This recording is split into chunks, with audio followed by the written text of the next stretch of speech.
ikemeza ko iyo raporo yitwa mapping report ikemeza ko abanyarwanda bapfuye ari amagana, havuga hafi 300,000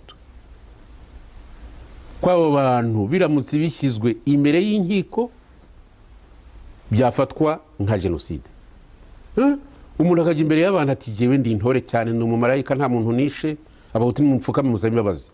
Jewe nagira ngo mbwire abo bahutu batishe n'abiciwe ko nta numwe wagombye kuzamanika amaboko ngo arasaba imbabazi rwose. Niba bafite mu mutwe hazima ntibagapfukame ngo basaba imbabazi.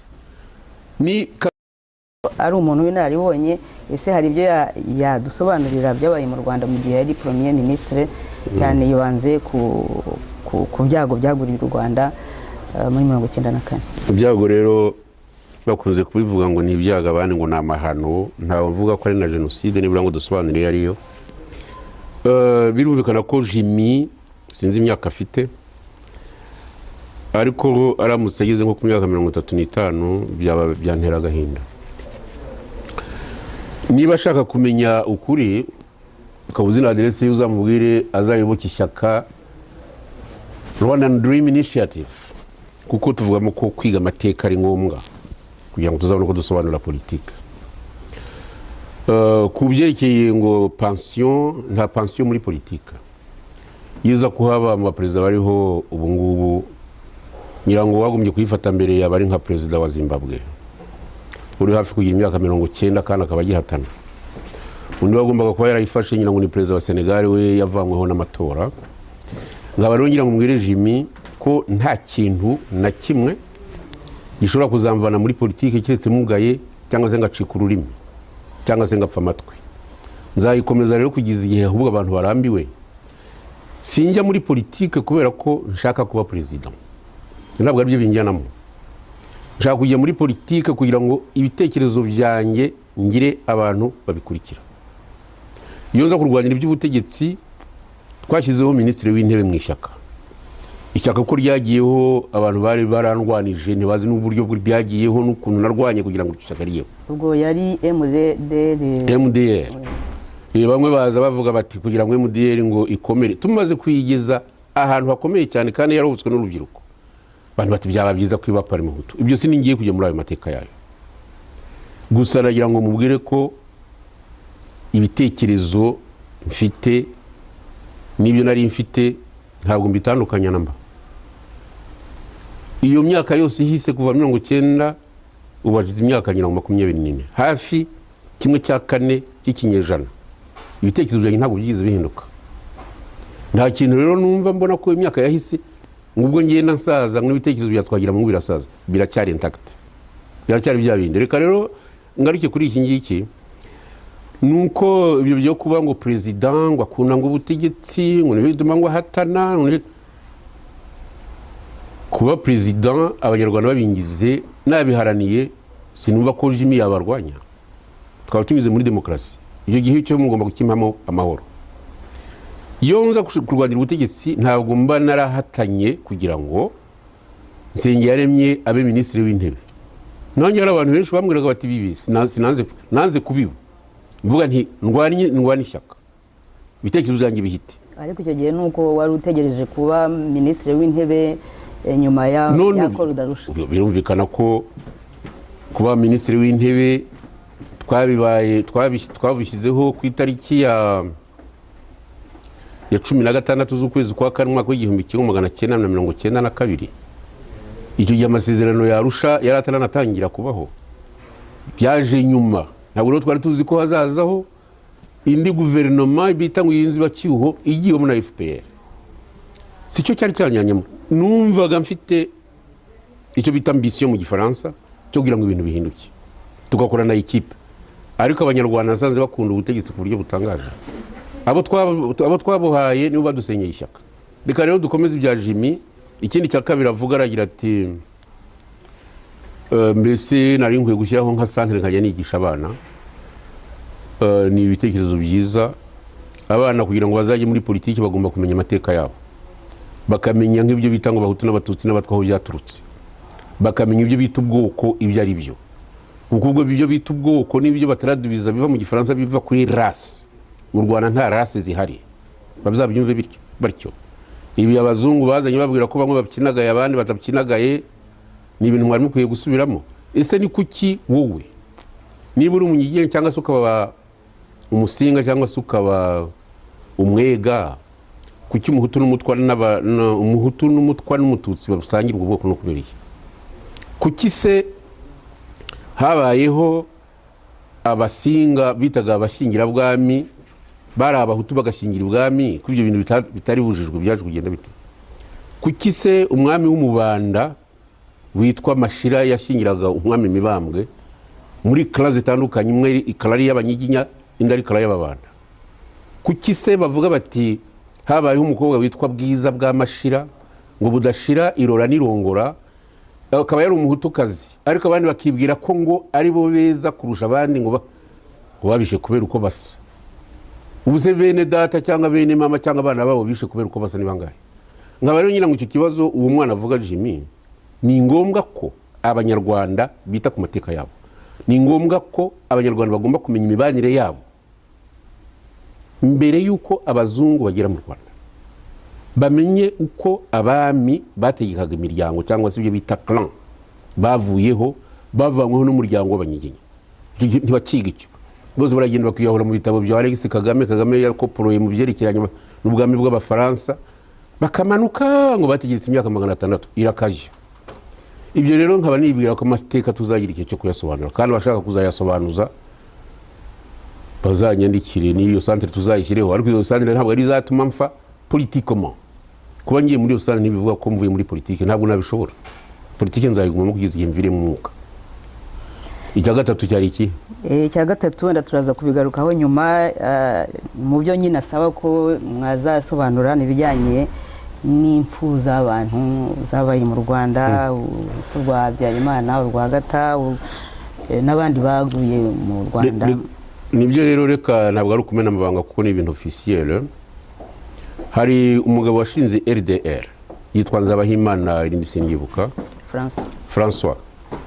Uzamubaze document yanditse, ngira ngo yaravuye i Bukava hari, ariko yasobanura ibya politiki uko abantu bapfuye. Biratangaje.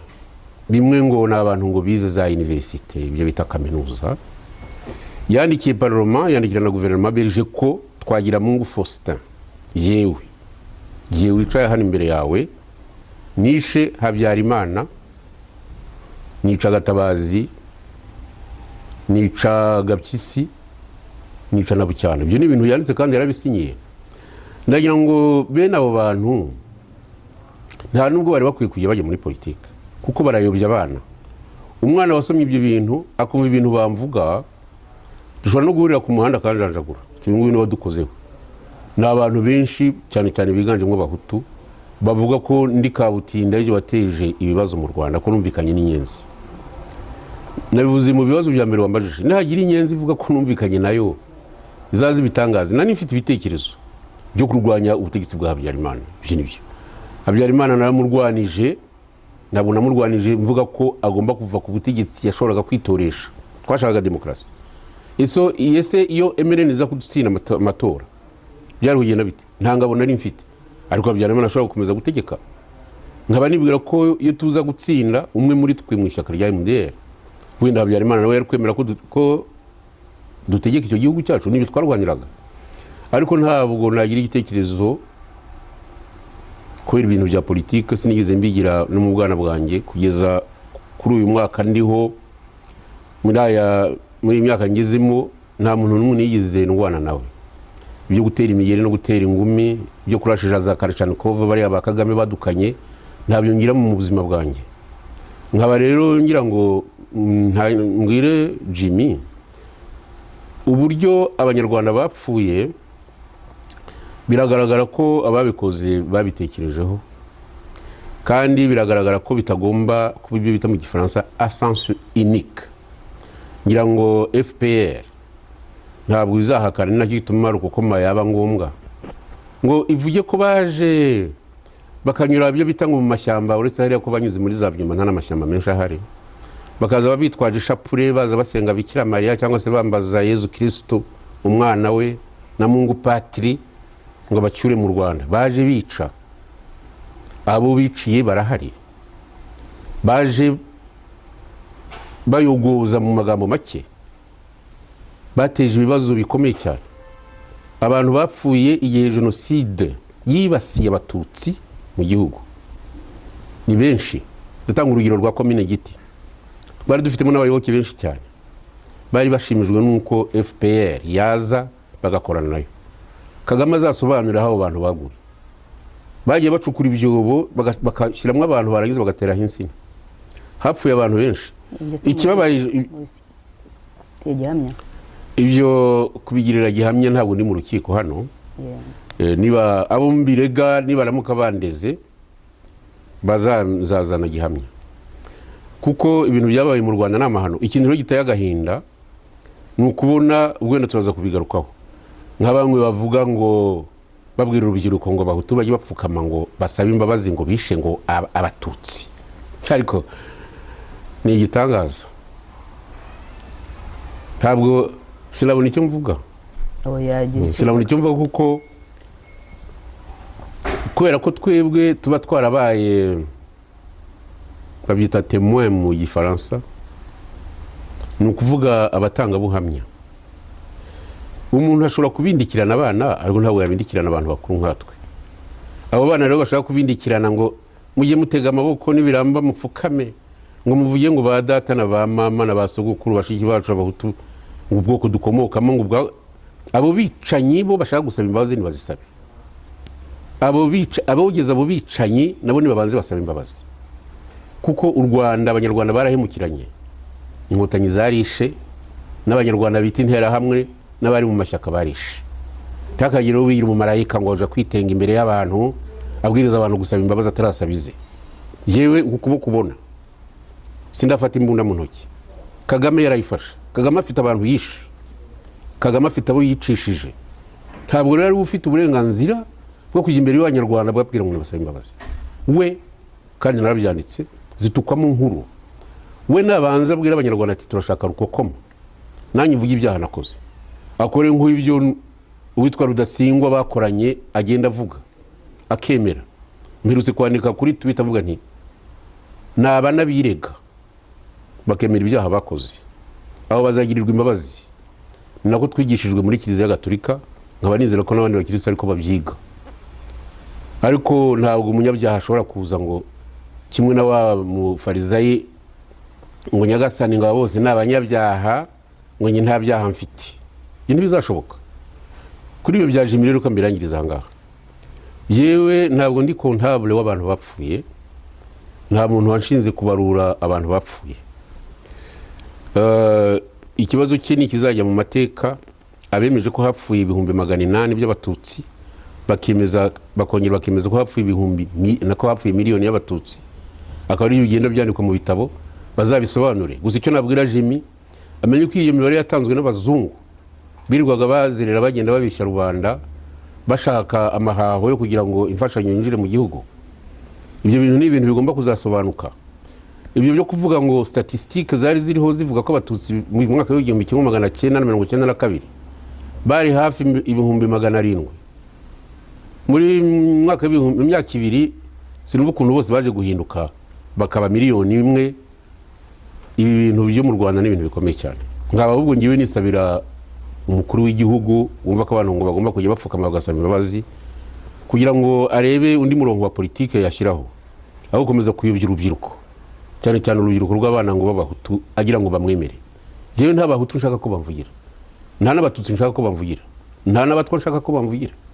Je mfite ibitekerezo byanjye, umunyarwanda uzabyemera azabikurikire. Ariko ibyo bintu by'amoko byo bigomba gushira mu mitwe y'abanyarwanda. Ubwo tugeze nyine kuri iryo jambo rya Perezida Kagame, kuko nabyo biri mu bivugwa cyane muri iyi minsi, ijambo yabwiye urubyiruko nyine. Bamwe ndetse badatinya kuvuga ko yaba ari ijambo rutwitse. Iryo jambo nawe sinzi niba ari kubibona, ese nyine nk'iyo usesenguye usanga Perezida Kagame yarashaka kugera ku ki, yaragamije iki? Ariko urabaza mu Kinyarwanda nyine koko, cyangwa n'ukugira ngo umva kamvamo ngo Kagame yashaka kuvuga iki? Ibyo Kagame yavuze abanyarwanda bose barabyumvise. Nge byarantangaje reka nkubwire ko numva ijambo rye ntabwo nasinziriye. sinasinziriye ko mu gitondo narabyutse nibaza byinshi ku buryo nabamagaye n'abana bafite ibi byuma bifata amajwi n'amashusho.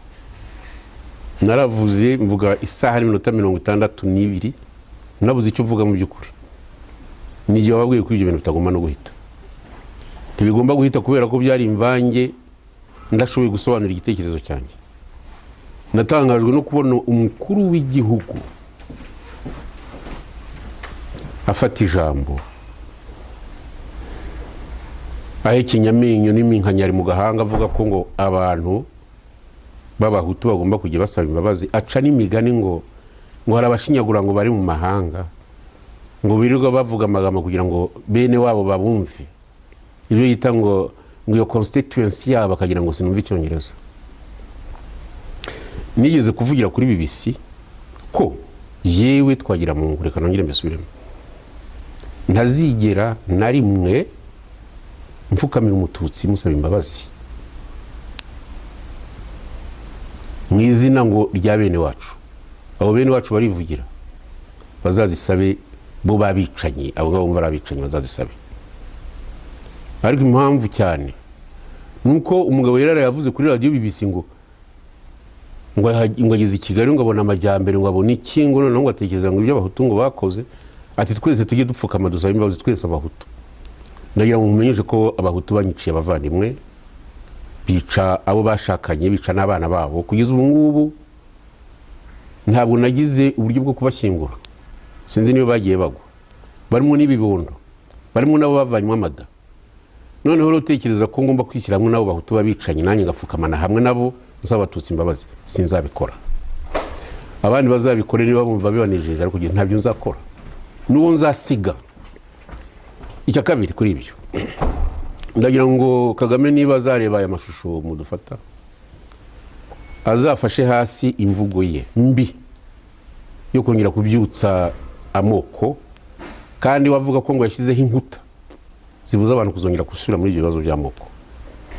Nabireke rero niyigishe imvugo yo kubana, hanyuma abanyarwanda bose bumve ko imitima yabo ishobora gusanwa, kandi ntabwo izasanwa n'amatiku nabonye yafite mu butegetsi, kuzana inzangano mu bafatanyije nawe kurwana, gutukana. Ibitutsi biva mu kanwa kuriya mu Perezida Kagame nta handi wigeze ubibona. Abantu babitwa imyanda inyura ngo sinza hinyura ubwo arabizi. Abantu bakitwa ibi bicagaguringo by'amakarita by'ibigarasha. Abantu basangiye nakaryoshye n'akabishye niko babyita mu Kinyarwanda, basangira no kubohoza igihugu, basangira n'amabanga n'ubu benshi bagifitanye. Ukajya gukarubana bakirirwa batukana nk'abashumba nk'abo badafite uburere cyangwa ikinyabupfura gisanzwe mu Rwanda, nangaswe umukuru w'igihugu. Kandi ubwo uko atukana niko abo bamwe barimo abo bicanyi bakoma mu mashyi, ngo avuze neza ubwo atukanye. Burase biba bibavuye ku mutima? Bitabava ku mutima uwo umugabo yabyihorera. Kumukomera mu mashyi se bimumariye iki ko ushobora kuyamukomera akanaguhitana? Sinzi ukuntu abantu babona Perezida Kagame. Jewe ntekereza ibya Sendashonga, ibyo bya Perezida Kagame numva ngomba kubivamo kubwiza ukuri. Ntabwo nigeze wavuze ngo utangira ngo namenye ingoma nyinshi. Ingoma ya Rudahigwa sinayimenye, nagiye nyimenya mu mateka, kimwe nuko namenye mu mateka ingoma ya Musinga mibwiwe na data wahatswe na Musinga, ngira ngo Musinga ntihagaga abatutsi gusa. Ya Rudahigwa sinigeze mubona, ariko naramwumvise. Uretse ko nigeze kumutegereza imibirizi ngira ngo murebe sinamubona. Kigeri ntabwo yagize imana zo kuramba ku ngoma. Ini ngoma namenye na Mbonyi Mutwa amezi yamaze ari President intérimaire, naramumenye, nanaganiriye nawe mu myaka ya nyuma. Perezida Kayibanda naramumenye kuko independence niho namurabutswe ndi ku Karasisi k'abanyeshuri muri College Saint Andre. Ubundi butegetsi namenye n'ubwa Habyarimana, ubundi namenye n'ubutegetsi namenye vuga ngo bwa Bizimungu, ubutegetsi bwa Kagame.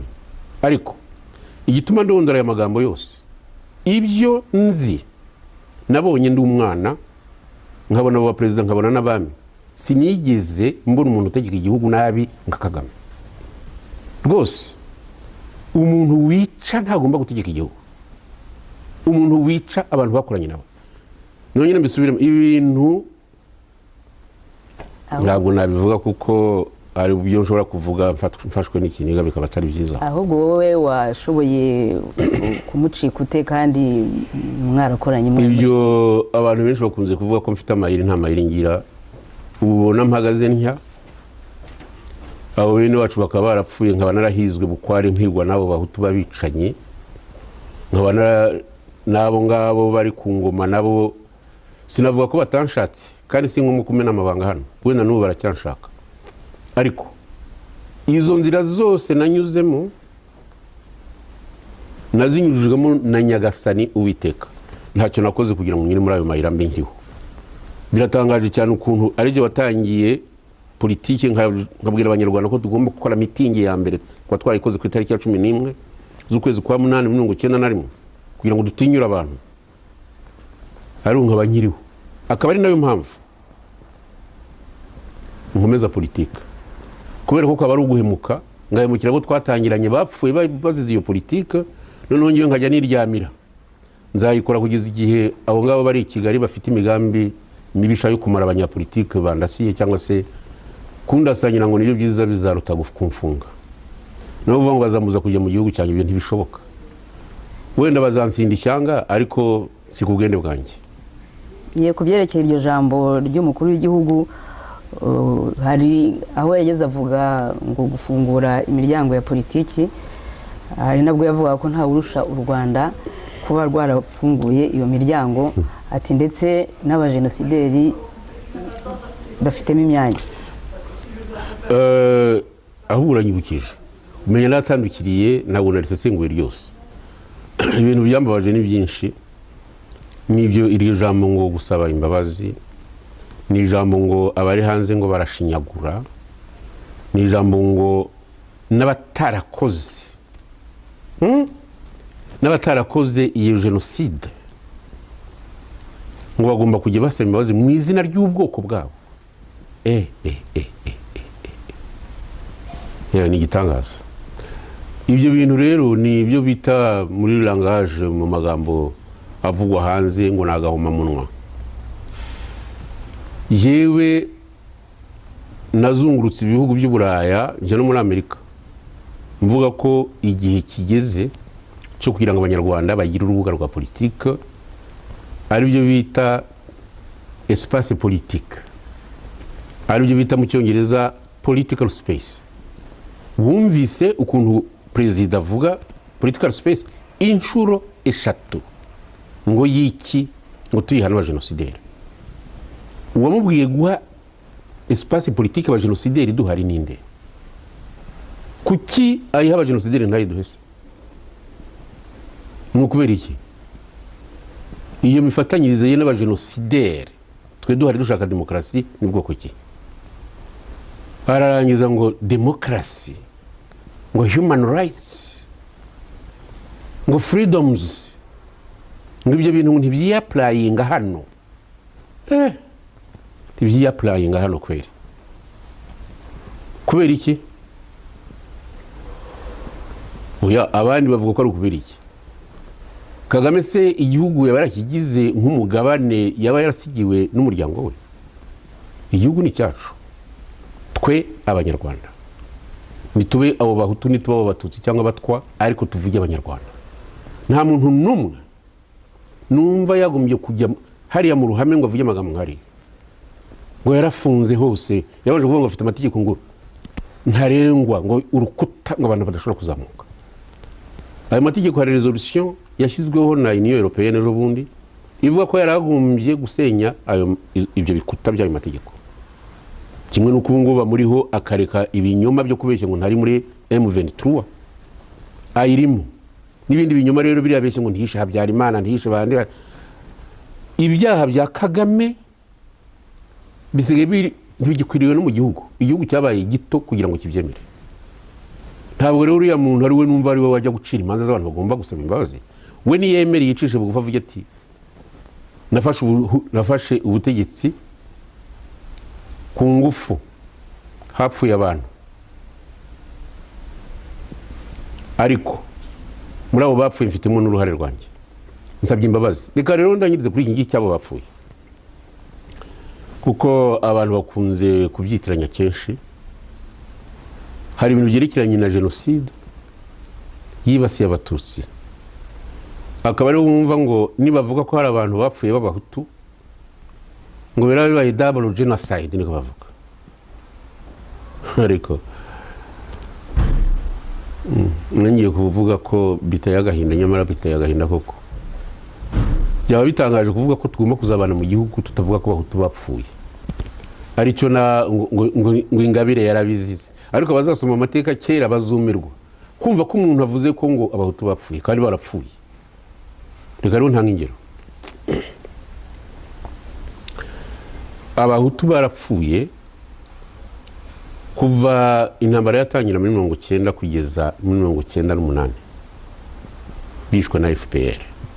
Abantu benshi bakunze kumbaza ngo ariko ngo iyo wandi kuvuga ko ngo hapfuye abantu hari ikibeho, ngo we ntibari muri iyo guverinoma nari nyirimo, nigeze se mbihakana.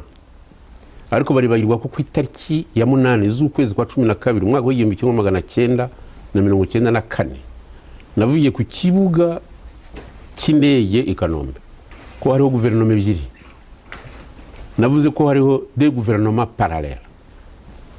Hari guverinoma nyine twari turimo imeze nk'iya wa premier ministre wahoze umbwira, na guverinoma yindi igizwe n'abasirikare bafata inzego, niba ari inzego nako bafata ibyemezo.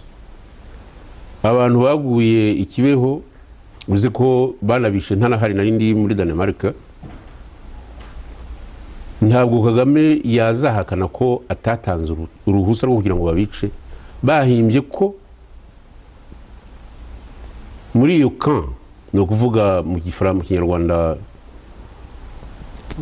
inkambi yari ikibeho, ngo babonye ngo mwimbunda karahabutaka ngo zifitwe n'abo bantu ibyo bitaga les déplacés, abantu bari baravanywe mu byabo, ngo bafite imbunda, ngo n'abasirikare bavuye mu Bukavu na hehe ngo baraza bihishamo. Haguye ibihumbi hagati ya 6 n'8 uko bagiye basewa, bwari nuko bikeye abo yita abashinyaguzi se bari hanze, ahubwo bashinyaguye n'abagiye kujya bacukura imva bavanamwe abantu babaye amaroza, ngo barashaka kwerekana ko nta bantu bapfuye, ngo habonetse abantu 331. Niyo wakwica babiri ubu uri umwicanyi. Abo rero Kagame we ntabemera, ngira ngo Kagame hari y'umuhutu apfuye yumva atari umuntu upfuye, ntabemera. Uko za raporo zakozwe n'ukuntu ibintu byarangiye ngo abasirikare ngo niba ngo baribeshye ngo baraza ngo bazahanwa, nibyo. Icyo gihe n'uwari perezida Bizimungu nawe yavugaga iyo mvugo, ariko sinzi niba ariwe wavugaga burya,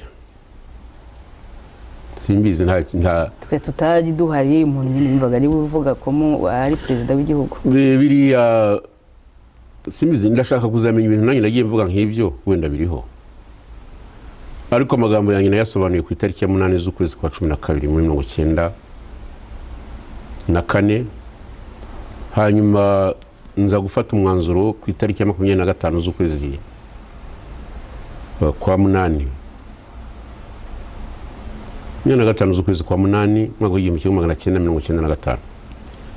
Iyo guverinoma nayivuyemo, inkotanyi zurabizi ko byise abanyabwenge, nabivanyemo na Sendashonga, ariko bavuze ko ntacyo twari dushoboye.